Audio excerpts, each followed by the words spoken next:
Cara berpikir diakronik restorasi Meiji. Sebelum restorasi atau zaman Edo atau Tokugawa sebelum 1868, Jepang bersifat tertutup dari dunia luar atau kebijakan Sakoku. Pemerintahan dijalankan oleh Shogun Tokugawa. Kekuatan politik dan militer berada di tangan Shogun, bukan kaisar. Ekonomi bersifat feodal dan tradisional. Tantangan dari luar atau pertengahan abad ke-19. Tahun 1853, kedatangan komodo Perry atau AS memaksa Jepang membuka pelabuhan. Jepang mulai menyadari ketinggalannya dari barat. Terjadi krisis kepercayaan terhadap pemerintahan Shogun. Restorasi Meiji 1868, Shogun Tokugawa digulingkan, kekuasaan dikembalikan kepada Kaisar Meiji. Mulai dari sini, Jepang menjalankan modernisasi dan westernisasi besar-besaran. Setelah restorasi atau era Meiji 1868 sampai 1912, pembentukan pemerintahan terpusat, reformasi militer, pendidikan, ekonomi, dan hukum. Jepang berubah dari negara feodal menjadi negara industri modern. Jepang mulai menjadi kekuatan dunia. Kesimpulan restorasi Meiji. Cara berpikir diakronik dalam restorasi Meiji adalah dalam melacak perkembangan sejarah Jepang dari sebelum hingga sesudah restorasi, melihat sebab akibat peristiwa dan memahami perubahan sosial, politik, dan ekonomi yang terjadi secara bertahap dan berurutan. Cara berpikir sinkronik restorasi Meiji. Politik kekaisaran Jepang dipulihkan di bawah Kaisar Meiji, menggantikan kekuasaan Shogun atau pemerintahan militer Tokugawa. Sistem feodal dihapuskan, digantikan oleh pemerintahan pusat yang kuat. Didirikannya Konstitusi Meiji 1889 dan sistem parlementer atau deta Jepang. Sosial dan pendidikan. Sistem kelas sosial lama dihapuskan atau samurai, petani, pengrajin, pedagang. Pendidikan diwajibkan dan dimodernisasi untuk seluruh rakyat.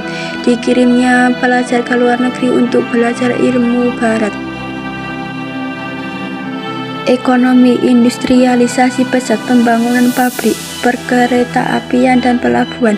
Perekonomian bergeser dari agraris ke industri. Diperkenalkannya mata uang yen dan sistem pajak tanah yang modern. Militer modern dibangun berdasarkan model barat atau khususnya Prusia. Wajib militer diberlakukan. Jepang menjadi kekuatan militer yang disegani di Asia. Budaya dan internasional. Budaya barat mulai diadopsi, gaya berpakaian, arsitektur, teknologi.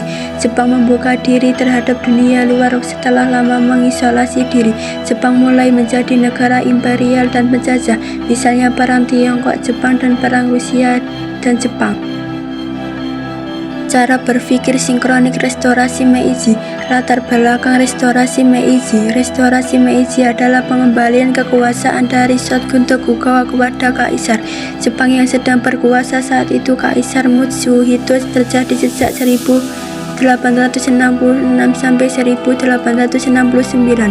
Kebijakan pemberlakuan kebijakan Sakoku atau isolasi sebelum berkuasaan kembali ke tangan Kaisar Jepang dipimpin oleh Shogun Tokugawa yang menerapkan kebijakan Sakoku ini, melarang rakyat Jepang pergi ke luar negeri. Alasan utama kebijakan ini adalah kekhawatiran Tokugawa terhadap pengaruh asing dan penjajahan barat sedang meluas saat itu. Karena paham merkantilisme, kebijakan ini justru membuat ekonomi Jepang melemah karena tidak berkembang dengan tertutup dari dunia luar. Kondisi ekonomi semakin memburuk karena bencana alam, korupsi. Selain menyebabkan kemerosotan ekonomi, kebijakan Sakoku juga membuat Jepang tertinggal dalam peradaban dibandingkan negara-negara lain. Akhirnya restorasi Meiji muncul sebagai bentuk kesadaran untuk keluar dari situasi dan membangun kembali kemajuan Jepang dalam berbagai bidang.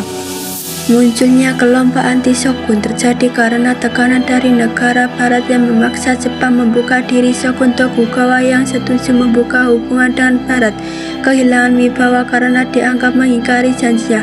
Hal ini memicu munculnya kelompok anti-shogun terutama di wilayah Kyushu dan Satsuma. Kelompok ini kemudian bekerja sama dengan Amerika dan Inggris untuk memodernisasi kekuatan militer mereka. Terjadinya Perang Posin. Perang Posin adalah konflik antara pasukan pro-kekaisaran dan pasukan Shogun Tokugawa. Pastikan pro-kekaisaran terdiri dari anti-shogun yang telah memodernisasi militer dan bantuan Inggris Amerika setelah Kaisar Komei wafat dan digantikan oleh Meiji pada tahun 1867. Posisi Shogun Tokugawa semakin terdesak, akhirnya mundur karena masih memiliki pengaruh. Perang Posin pecah pada Januari 1868 hingga 1869 yang berakhir kemenangan pihak Kaisar.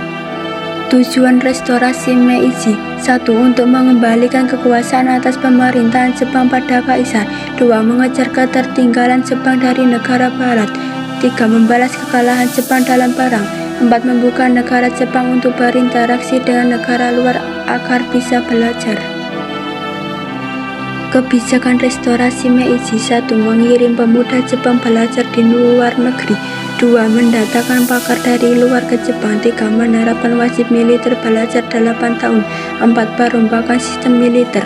Dampak restorasi Meiji: 1. Mengubah pemerintahan Jepang.